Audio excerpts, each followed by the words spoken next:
BX1 +, l'invité de Fabrice Grosfilet. Bonjour Ahmed Laouège. Bonjour. Chef de groupe à la Chambre, donc au Parlement fédéral pour le Parti socialiste, président de la Fédération bruxelloise du Parti socialiste.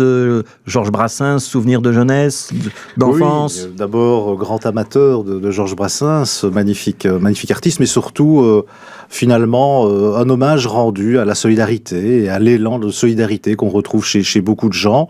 Et je trouve qu'en ces moments où il y a beaucoup de tensions qui sont nourries par des égoïsmes, des replis identitaires, nationalistes et autres, je pense que rappeler que la solidarité est une valeur, ça n'est vraiment pas superflu.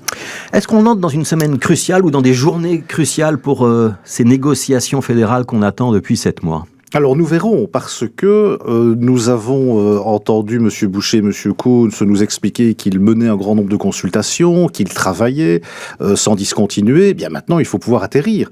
Donc il faut qu'ils puissent déposer une note de travail concrète sur base de laquelle chacun pourra se positionner, considérant qu'évidemment nous avons des attentes. Ouais, ils ont annoncé qu'ils l'avaient, leur note, qu'il y avait même 5 chapitres et qu'ils la présentaient ces jours-ci au président de parti. Alors voilà, en effet, nous allons prendre connaissance de cette note. Vous allez prendre connaissance, ils n'ont pas reçu Paul Magnette hier soir ? Quand je dis nous allons prendre connaissance comme parti politique. Nous avons évidemment des négociateurs, Jean-Claude Marcourt et Paul Magnette, qui bien évidemment sont informés de l'évolution des travaux de M. Koons. Mon petit doigt Boucher me dit qu'ils ont été reçus hier soir. Est-ce que mon petit doigt est correct ? En effet, donc il y a un débriefing pour le moment, mais je ne veux empiéter sur le travail de personne. Par contre, ce que je peux vous dire, c'est que nos attentes, évidemment, elles sont claires. On veut évidemment des réponses aux urgences sociales, aux urgences climatiques.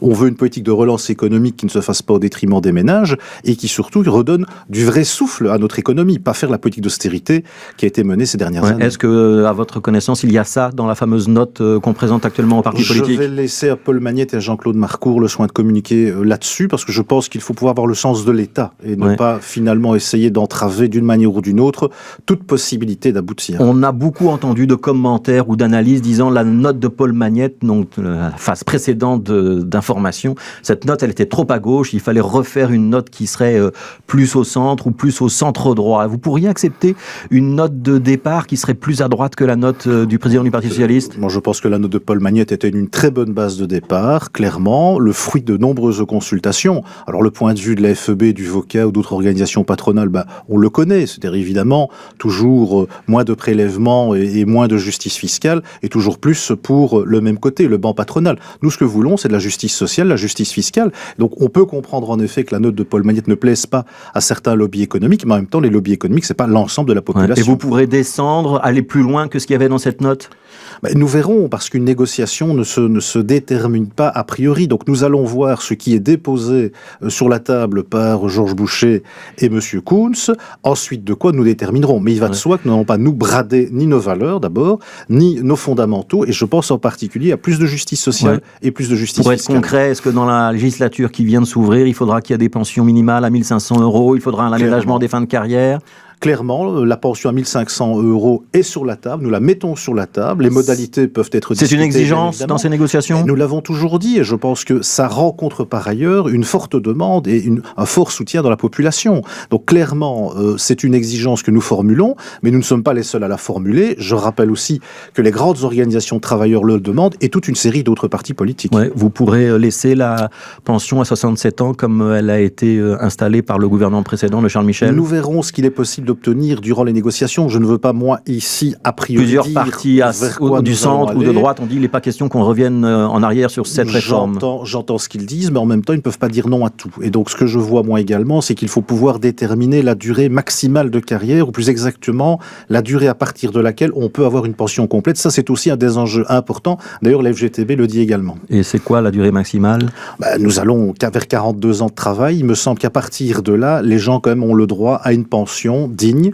Quand je dis digne, c'est-à-dire qui permet de faire face aux besoins de la vie. Si vous n'obtenez pas ce dont on vient de parler, Ahmed Laouège, ça veut dire que le Parti socialiste pourrait ne pas monter dans un gouvernement, même si la NVA n'y est plus ? Je pense qu'il faut avoir le sens des responsabilités et de faire, au fond, des espèces de prérequis avant de démarrer une négociation. Ça n'est pas, me semble-t-il... Donc ce ne sont pas des exclusives que vous prononcez ce matin ? Je ne dis pas qu'il n'y a pas d'exclusives, je dis que nous avons des exigences. Ces exigences, nous allons les mettre sur la table et nous allons négocier, parce que une négociation, il faut dire les choses comme elles sont. Ça n'est jamais facile. Mais en même temps, nous voulons voulons clairement qu'il y ait une inflexion, une vraie inflexion, je dirais même une rupture dans la politique qui a été menée ces dernières années et dont on voit bien que sur le plan budgétaire, sur le plan économique et sur le plan social n'a pas produit d'effet positif. Qu'est-ce que vous répondez au VOCA, donc qui est l'organisme patronal flamand, qui dit pour 2024, il faut quand même bien préparer une réforme de l'État et qu'il faudra régionaliser toute la politique de l'emploi et toute la politique des soins de santé, ce qui ressemble à une scission de la sécurité sociale. Le VOCA, finalement, est dans la défense des intérêts de ses membres. Et je répète, les intérêts du VOCA ne sont pas les intérêts des travailleurs, des personnes malades,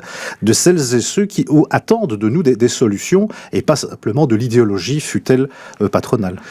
Je voudrais vous interroger un instant sur la situation internationale. On a de graves tensions entre l'Iran et les États-Unis. Il y a eu plus de 30 morts dans une bousculade ce midi en Iran. Éliminer le général Soleimani, c'était une faute de la part des Américains ? Je pense qu'il y a une dimension d'abord de problématique interne aux États-Unis. Je crois que Trump est en difficulté et qu'il veut clairement un dérivatif, une diversion. Et on sait que les élections présidentielles américaines se rapprochent. D'un autre côté, moi ce que je vois surtout, c'est que les Américains, une fois de plus, font la politique de la canonnière et ça n'améliore évidemment en rien, je dirais, l'apaisement au Moyen-Orient. Je rappelle que c'est une situation qui a vécu des guerres, de multiples guerres, des victimes par centaines de milliers, que par ailleurs, disons-le aussi, ça menace un certain nombre d'équilibres géopolitique dans la région, sans compter évidemment les conséquences graves sur le plan économique. Donc, pour toute une série de raisons, je rappelle que nous sommes membres de l'OTAN et qu'à ce titre, nous avons aussi des engagements. Je pense que la façon de faire de manière unilatérale des États-Unis ne va pas dans le sens d'un apaisement de la situation au Moyen-Orient. Ce que je crois, c'est qu'il faut pouvoir en revenir à des négociations et surtout permettre à la diplomatie de faire son œuvre. Oui, la Belgique est donc membre de l'OTAN, vous venez de le rappeler, membre également de la coalition internationale contre Daesh et donc avec des troupes en Irak. Absolument. Il faut se préparer à rapatrier les soldats belges et à se dire cette opération-là, elle va bientôt finir puisque les Irakiens semblent ne plus en vouloir. Nous aurons un débat demain après-midi à la Chambre où M. Goffin viendra nous dire son point de vue. Je l'ai entendu s'exprimer avec beaucoup de nuances, ce dont je me réjouis, mais nous verrons ce qu'il est à la fois de l'intérêt de la Belgique, parce que ça c'est le fondamental pour ce qui concerne notre politique internationale, mais aussi de voir quel est le chemin le plus propice pour aller vers l'apaisement dans la région. Je le répète, il y a des enjeux géopolitiques, nous avons des militaires qui sont engagés. Ça veut dire, Ahmed Laoueche, que vous pouvez penser qu'il faut rapatrier les soldats belges qui sont aujourd'hui en Irak. Je pense qu'à ce stade, que leur mission est terminée. Il est prématuré de tirer quelques conclusions que ce soit. Je crois qu'il faut d'abord pouvoir poser un peu les choses, faire une analyse, prendre le temps de l'analyse, et puis alors le temps des décisions politiques, mais qui ne devra pas tarder, sans compter le fait qu'on n'est pas à l'abri d'une escalade. Je voudrais m'adresser non plus au chef de groupe du Parti Socialiste à la Chambre, mais au président de la Fédération bruxelloise du Parti Socialiste, Emir Kir. Il va être sanctionné parce qu'il a rencontré des bourgmestres turcs d'extrême droite ou pas ? Alors, la commission de vigilance est saisie, comme vous le savez.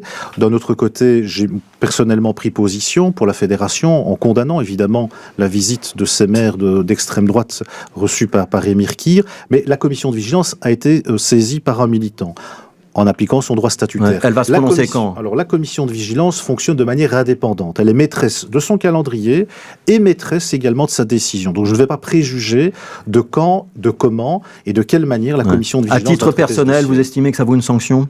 Alors, qui sera symbolique ou plus que symbolique ? Je pense qu'il appartiendra à la commission de vigilance et je sortirai de mes prérogatives en préjugeant. Donc je laisse la commission de vigilance faire son travail en toute indépendance, de faire fonctionner le statut. Pour le reste, j'ai été clair, j'ai condamné fermement, le plus fermement possible. Ahmed Laoueche, on a le sentiment que le Parti socialiste wallon, il est quand même plus rapide.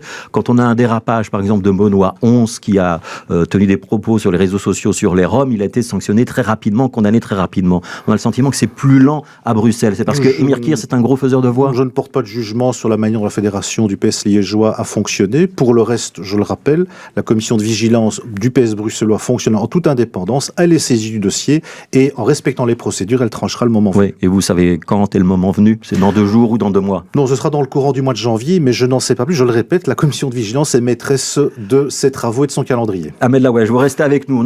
BX1+. L'invité de Fabrice Grosfilet. Mais tout de suite, on retrouve Ahmed Laoueche, qui est donc notre invité politique ce midi. D'abord, un mot sur les allocations familiales transférées à la région bruxelloise. Pour l'instant, on n'a pas encore modifié le tarif, mais le premier paiement vient d'être effectué, tout se passe bien, et c'est un élément de satisfaction pour les Bruxellois.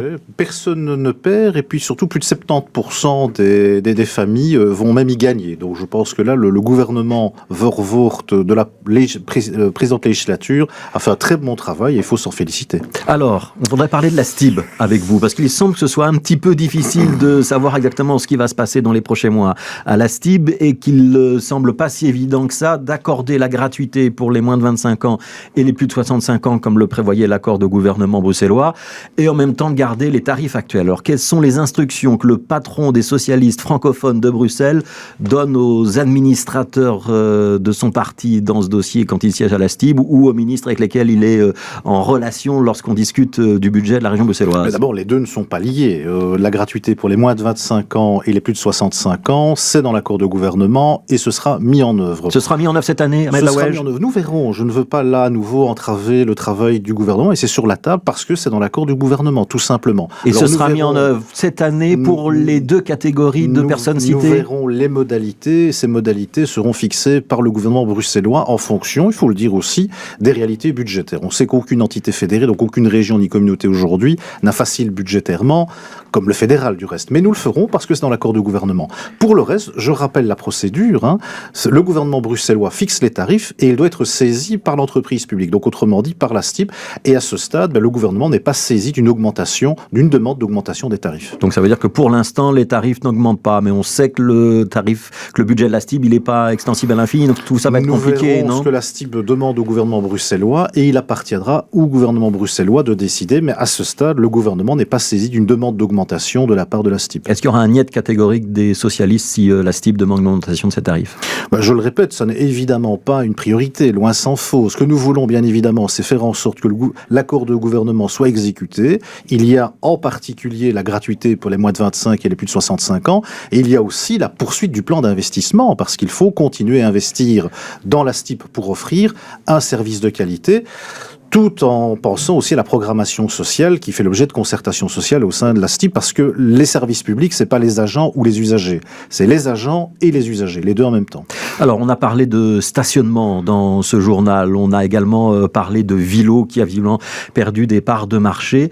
L'avenir du déplacement à Bruxelles, ça reste moins de voitures, plus de mobilité partagée, plus de transports en commun? Plus de transports en commun, plus de vélos, plus de mobilité douce. C'est un impératif, d'abord c'est un impératif de congestion, il faut lutter contre la congestion. Je crois que clairement, personne ne peut s'accommoder d'une ville où il y a des bouchons en permanence. Deuxième élément, c'est un élément de sécurité. Je pense qu'il y a aujourd'hui un vrai problème de sécurité routière à Bruxelles et j'en sais quelque chose parce que je circule à pied régulièrement dans la ville.